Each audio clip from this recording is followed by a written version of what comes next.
ஆண்டவராகிய இயேசு கிறிஸ்துவின் இனிய நாம் மைப்படுவதாக இந்த நாளிலும் உங்களை யாவரையும் பார்ப்பதிலே மிகுந்த சந்தோஷம். ஏசப்பா ஒரு அருமையான வார்த்தையை அந்த காலவேளையில் நமக்கு சொல்லித்தர விரும்புகிறார். 1 யோவான் 3ஆம் அதிகாரம் 6ஆம் வசனத்தை நீங்கள் வாசித்து பார்த்தீங்கன்னா ஒரு அழகான சத்தியத்தை ஏசப்பா இங்கே சொல்லித்தரார். அவரில் நிலைத்திருக்கிற எவனும் பாவம் செய்வதில்லை, பாவம் செய்கிற எவனும் அவரை காணவும் இல்லை, அவரை அறியவும் இல்லை. நம்ம நிறைய பேருக்கு ஒரு கவலை இருக்கும், நம்ம நல்லா தான் வாழணும்னு ஆசைப்படுறோம். எல்லாருடைய ஆசையுமே இந்த உலகத்தில் யாரும் கெட்டவும் கிடையாது. பொல்லாத பிசாசு அவங்க வழிகளை மாற்றிட்டான்.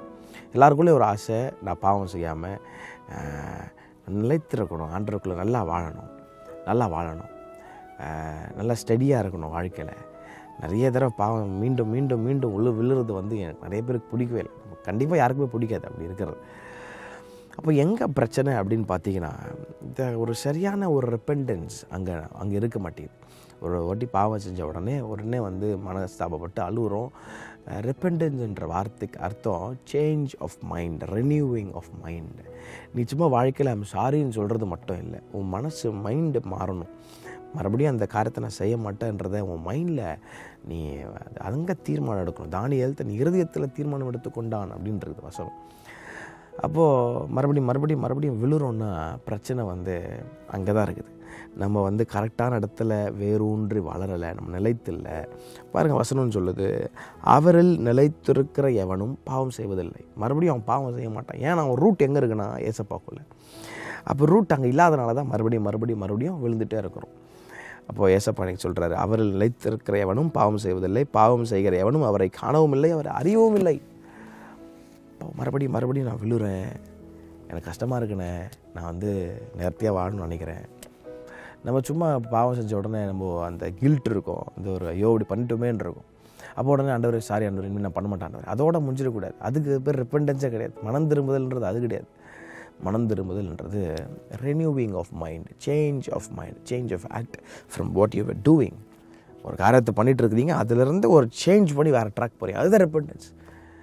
அப்போது அவரில் நீங்கள் நிலைத்திருப்பீர்கள். ஆனால் ஆண்டவர் சொன்னார், என்னில் நிலைத்திருந்தால் அவன் மிகுந்த கனிகளை கொடுப்பான், என்னில் நிலைத்திருக்காது எவனும் அவன் வெட்டுண்டு அக்கினியிலே போடப்படும். அப்போ அவருக்குள்ளே நிலைச்சிருந்தீங்கன்னா நீங்கள் மறுபடியும் ரிப்பீட்டட் செஞ்சு நீங்கள் செய்ய மாட்டீங்க. அப்போ உங்கள் ஜெபம் என்னவாக இருக்கணும்னா, ஏசப்பா நான் ரிப்பீட்டடாக அங்கே நான் பாவம் செய்யாமல் இருக்க, நான் உங்கள் நிலைத்திருக்கணும் ஆண்டவரே. உங்கள் நிலைத்திருக்கிறதுக்கு என்னை ஒரு விஷயம் கூட பாதுகாத்துக்கொள்ளுங்க, என்னை அர்ப்பணிக்கிறேன் ஆண்டவரே. உட்காருங்க, ஆண்டவர் சமூகத்தில் உட்காருங்க, மரியாதை போல் உட்காருங்க. அவர் சமூகத்தில் உட்கார்ந்தால் மட்டும்தான் நீங்கள் நிலைத்திருப்பீங்க. அவர் உங்களை நிலைத்திருக்க பண்ணுவார். உங்கள் வேறொன்று உங்களை வளர செய்வார். நம்ம இந்த காலத்தில் ஜபமும் வேத வாசிப்பும் குறைஞ்சிட்டு இருக்குது. ஆமாம், அது பாருங்கள், பிசாசு நிலைத்திருக்காதபடி உங்களை என்னென்னலாம் பண்ண முடியுமோ பண்ணுறான். கேட்குறதுக்கு நல்லாயிருக்கும், ஆனால் அவங்க உள்ளான மனுஷன் வீக் ஆயிடுவான். வெளியே சும்மா ஆடல் பாடி விசில் அடிக்கிறதுக்கு சும்மா ஆடு போட்டுற ஒரு வைப் பண்ணுறதுக்கு நல்லா தான் இருக்கும். ஆனால் அவங்க உள்ளான மனுஷன் அவன் தான் ரொம்ப முக்கியம். இந்த மரணத்திற்கு பின் இந்த சோல் தான் கற்றுக்கிட்ட போகுது. அப்போ இந்த சோல் உள்ளே ஃபில்டாக இல்லைன்னா வேஸ்ட்டு. ஆமாம், உலகம் முழுவதும் மனுஷன் ஆதாயப்படுத்தி தன் சொந்த ஜீவனை நஷ்டப்படுத்தின அவனுக்கு என்ன லாபம் அப்படின்றார் கர்த்தர். இன்றைக்கி கிறிஸ்டியன்ஸுன்னு பேர் வச்சுட்டு இன்றைக்கி பார்ட்டி பண்ணுறது, பப்புக்கு போகிறது, எல்லா கேவலமான வேலையும் பண்ணிட்டு ஆண்டவனை பரலோகத்துக்கு ஏற்றுப்பார்ல அப்படின்னு தைரியமாக கேட்குற ஆட்களும் இருக்கிறாங்க. இல்லைங்க, நீங்கள் அவர் நிலைத்திருப்பீங்கன்னு சொன்னால் நீங்கள் பாவம் செய்ய மாட்டீங்க. ஏன் அடிக்கடி பாவம் செஞ்சுட்டே இருக்கிறீங்கன்னா, அவர் நிலைத்தில்லை, அவரை காணவும் இல்லை, அவர் அறியவும் இல்லைன்னு வசனம் தெளிவாக சொல்லுது.